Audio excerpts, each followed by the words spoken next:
शाळेच्या डब्याच्या तिसऱ्या एपिसोडमध्ये आपण आज काही स्पेशल पदार्थ करणार आहोत बरं का. तर आत्तापर्यंत आपण झटपट होणारे पदार्थ बघितले, पण मुलांना काही स्पेशल करायचं असेल तर हे दोन पदार्थ करायला सोपे पण आहेत. खूप अगदी पटकन होणार नाहीत, पण खूप वेळ न खाणारे सुद्धा आहेत. तर आज आपण मोठ्या सुट्टीसाठी करतोय छोले आणि चपाती, आणि छोट्या डब्यासाठी आपण करणार आहोत तवा मिनी पिझ्झा, जी मनस्वीची मागणी आहे. तर आज हे दोन पदार्थ करणार आहेत, करायला एकदम सोपे आहेत. आणि तुम्हाला जर शाळेच्या डब्याची ही सिरीज अशीच कंटिन्यू बघायची आहे तर व्हिडिओला लाईक करा आणि कमेंटमध्ये #सरिताज किचन शाळेचा डब्बा असं लिहा. नमस्कार, सरिताच्या स्वयंपाकघरात म्हणजेच आपल्या सरिताज होम किचनच्या शाळेच्या डब्याच्या तिसऱ्या एपिसोडमध्ये आज आपण करतोय छोले आणि त्याच्यासोबत तवा मिनी पिझ्झा करणार आहोत, ज्याच्यासाठी तुम्हाला कणिक वगैरे तिंबायची गरज नाही. दोन्हीही रेसिपीज अगदी पटकन होणाऱ्या आहेत. चला करूया. तर त्यासाठी इथं मी 2 कप छोले भिजायला घातले होते. रात्रभर भिजवलेले छोले स्वच्छ धुवून घेतले. कुकरमध्ये काढूया. यामध्ये घालायचे पाणी. खूप जास्त पाणी मी घालत नाही, छोले बुडतील आणि वर अगदी थोडंसं येईल एवढंच पाणी मी घालते. मीठ चवीपुरतं. आता याच्या शिट्ट्या करायच्या, तर मी 1 शिट्टी मोठ्या आचेवर आणि 2 शिट्ट्या बारीक आचेवर करणार आहे. मोठ्या आचेवर जर शिट्टी करायची असेल तर 4 ते 5 शिट्ट्या कराव्या लागतील. कुकरच्या शिट्ट्या करूया. तर छोलेचा कुकर झालाय. आता आपण छोल्याचं वाटण करूया. फार काही याला काही भाजत भिजत मी बसणार नाही. सकाळच्या घाईमध्ये करायचं तर सगळं कच्चंच वापरणार आहे, पण एकदम पद्धत सोपी आहे. तर 2 पिकलेले टोमॅटो घेतले, त्याच्या बिया काढून मोठ्या फोडी केल्या. हे कच्चेच मी वापरते. बिया काढल्यामुळं खूप आंबट होत नाही ग्रेव्ही. 1 मोठा कांदा घेतलाय, 10-12 लसूण पाकळ्या, इंचभर आलं आणि 2 मिरच्या. आता पाणी न घालता याला आपण बारीक करूया. थोडंसं अगदी लागलं तर पाणी घालला, नाहीतर मग घालण्याची गरज नाही. तुम्ही जर जास्त पाणी घातलं तर याला खूप पाणी सुटेल आणि वाटण परतायला वेळ लागेल. आणि हे घ्या, वाटण तयार झालंय. कुकर पण झालाय, बघूया. अरे बघा, छोले छान शिजलेले आहेत. छोले शिजलेले आहेत, वाटण तयार आहे. फोडणी करूया. आता फोडणी करायची. बघितलं, छोले आपण शिजायला घातले आणि वाटण केलं. वाटणाला आपण काही भाजत भिजत बसलो नाही, त्यामुळे सकाळी जरी तुम्हाला मुलांना काही चमचमीत द्यायचे तरी पटकन होतं. अगदीच तुम्हाला वाटलं तर छोले तुम्ही रात्री जरी झोपायच्या आधी शिजवून ठेवले तरी चालतील. सकाळी उठायचं, फक्त वाटण करायचं आणि छोले शिजायला घालायचे. तर आपण फोडणी करायची आहे. कढईमध्ये घेऊया तेल. 3 चमचे तेल घेते मी. तेल गरम झालंय. यामध्ये घालूया तमालपत्र, 1 दालचिनीचा तुकडा आणि अर्धा चमचा जिरं. थोडंसं याला फुलून द्यायचं आणि मग घालूया तयार केलेलं वाटण. आता हे वाटण आपण चांगलं तेल सुटेपर्यंत परतूया. तर कच्चंच आहे, त्यामुळे एक 5-7 मिनिट तरी वाटण चांगलं परतावं लागणार आहे. सुरुवातीला गॅस मोठा ठेवायचा, याला हलवून घ्यायचं आणि मग थोडं थोडं शिजत आलं की गॅस कमी करायचा, म्हणजे हे करपत नाही. तुम्ही पाहिजे तर सकाळी छोले भिजत घाला, रात्री कुकरला शिट्टी करून ठेवले आणि सकाळी पटकन वाटणामध्ये घातले तरी चालतात. परतून घेते. तर वाटण आपण मस्त परतलं आहे. फार वेळ लागला नाही, 5 ते 7 मिनिट लागले. तर यामध्ये घालूया पाव चमचा हळद, 1 चमचा बेडगी मिरची पावडर, 1 चमचा छोले मसाला आणि आपण थोडंसं पाणी घालूया. याला चांगलं परतूया. तर मसाले वाटणामध्ये परतले. आता यामध्ये घालूया छोले. 1 चमचा धणेपूड घालायची. थोडंसं छोले शिजलेलं पाणी घालते मी.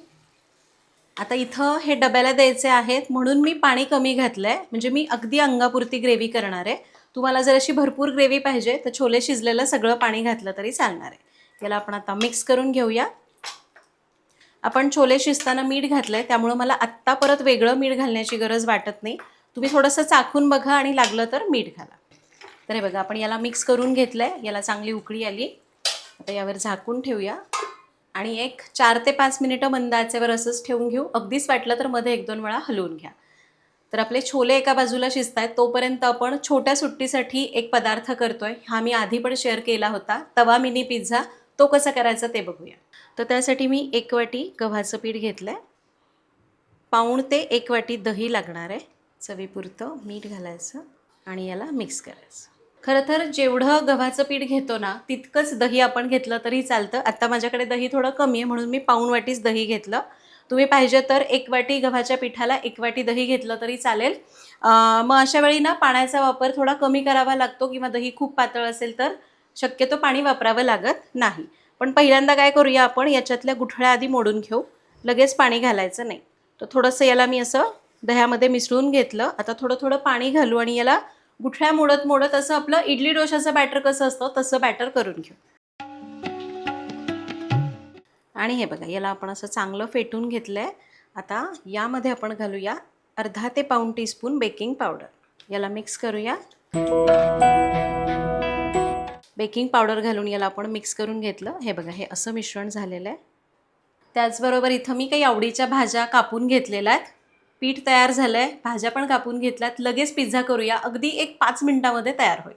चला, तर पिझ्झाची तयारी झाली आहे, छोले पण झालेत, बघूया.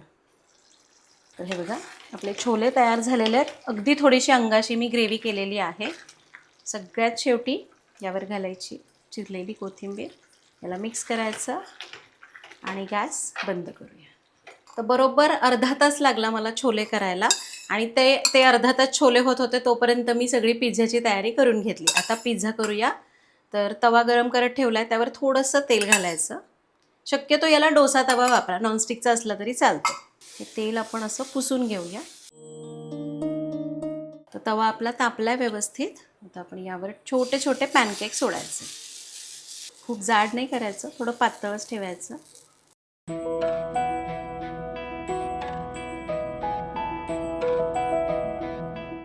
तर पॅनकेक याच्यावर सोडले, यावर ठेवायचं झाकण. अगदी 1 मिनिटभरासाठी याला झाकून ठेवूया, ते पण मंद आचेवर. आता 1 मिनिट झाला आहे. हे बघा, वरची बाजूनं अशी छान सुकल्यासारखी होते, तेव्हा आपण याला उलटून घेऊया. आता दुसऱ्या बाजूने पण मिनिटभर याला असंच मंद आचेवर भाजायचं, पण मी आता याच्यावर झाकण ठेवणार नाही. झाकण न ठेवता दुसरी बाजू मिनिटभर भाजून घेऊ. तर मिनिटभर आपण खालची बाजू पण भाजली. हे बघा, अशी भाजली गेलेली आहे. आता मी गॅस बंद करते. आपण काय करूया, याला काटे चमच्याने टोचून घेऊ. गॅस बंद करून आपल्याला हे करून घ्यायचं आहे. आता यावर लावूया थोडासा पिझ्झा सॉस.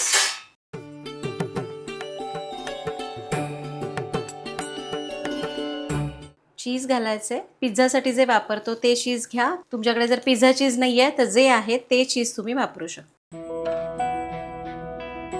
यावर थोडीशी लाल शिमला मिरची, थोडी पिवळी,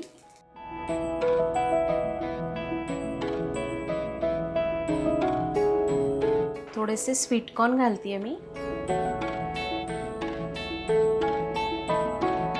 आणि कांदा. आता परत मी थोडंसं चीज वरून घालते.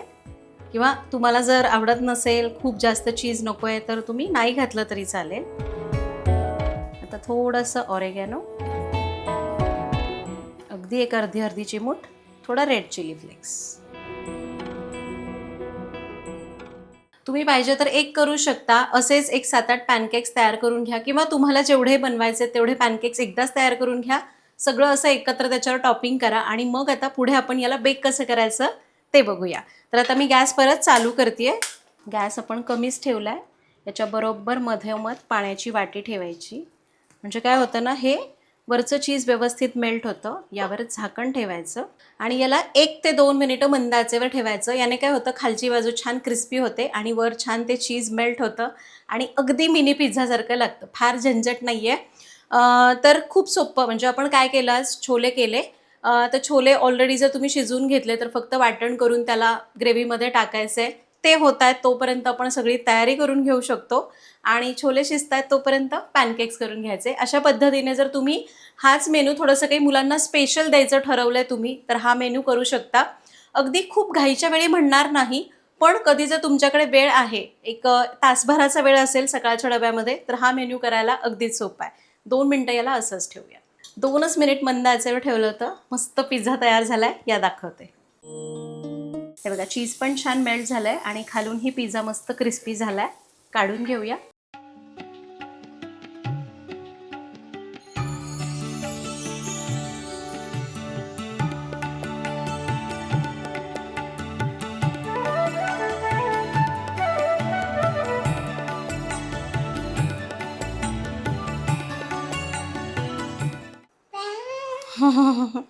तर अशा प्रकारे मनस्वीसाठी छान छोटा पिझ्झा तयार झाला आहे आणि पार्थला आवडणारे छोले तयार केलेले आहेत.